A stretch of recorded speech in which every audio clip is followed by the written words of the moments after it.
அந்தமான் தலைநகர் போர்ட் பிளேரில் உள்ள cellular jail. இந்த கட்டடம் வெறும் சிறைச்சாலை அல்ல, இந்திய சுதந்திரத்தின் வழியால் கட்டப்பட்ட ஒரு மௌன வரலாறு. 1896 ஆண்டு தொடங்கி 1906 ஆண்டில் கட்டி முடிக்கப்பட்ட இந்த சிறை 698 தனிச்சிறைகள் கொண்டது.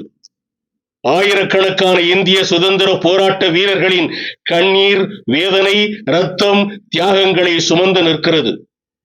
காலாபாணி என்று அழைக்கப்பட்ட இந்த தண்டனை ஒரு மனிதன் தனது தாய்நாட்டிலிருந்தும் தனது குடும்பத்திலிருந்தும் முழுமையாக பிரிக்கப்படும் கொடிய தண்டனையாக இருந்து வந்தது.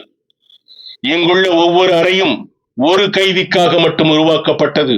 ஒருவரை ஒருவர் பார்க்கக்கூடாது, பேசக்கூடாது என்பதற்காகவே உயரத்தில் அமைக்கப்பட்டது ஜன்னல். இந்த ஜன்னல்கள், இந்த இரும்பு கதவுகள், இந்த நீண்ட நடைபாதைகள் இன்றும் அந்த வேதனையின் சத்தத்தை மௌனமாக சொல்லிக் கொண்டிருக்கின்றன. வீர சாவர்கர் போன்ற பல சுதந்திர போராட்ட வீரர்கள் இந்த தனிமை சிறைக்குள் அடைக்கப்பட்டனர். கடுமையான உழைப்பு, சங்கிலியால் பிணைக்கப்பட்டு, சாட்டையால் அடிக்கப்பட்டு, இரத்தம் சிந்திய ரணவேதனை.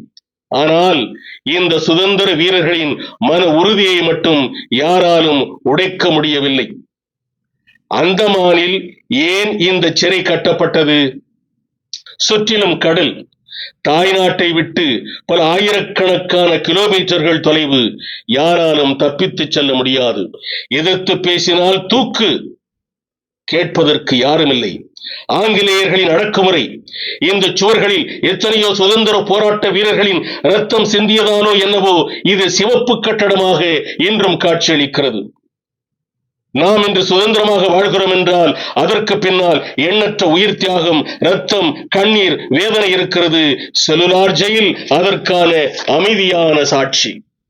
தண்ணீர் விட்டோ வளர்த்தோம் சர்வேசா, இப்பயிரை கண்ணீரால் காத்தோம் கருகத் திருவிழமோ. கண்ணீர் துளிகள் கொண்டு காத்தோம் இப்பயிரை எல்லாம் சர்வேசா, இப்பயிரை கருகத் திருவிழமோ. அன்று அவர்கள் இதயத்தில் எரிந்த சுதந்திர ஜுவாலை நம் உள்ளங்களில் கொழுந்து விட்டு எரியட்டும். அன்று ஆங்கிலேயர்களுக்கு எதிராக சுதந்திர தீ பரவியது. இன்று லஞ்ச ஊழலை எதிர்த்து நம் நெஞ்சில் சுதந்திர ஜுவாலை எரியட்டும், பரவட்டும். வந்தே மாதரம். ஜெய் ஹிந்த்.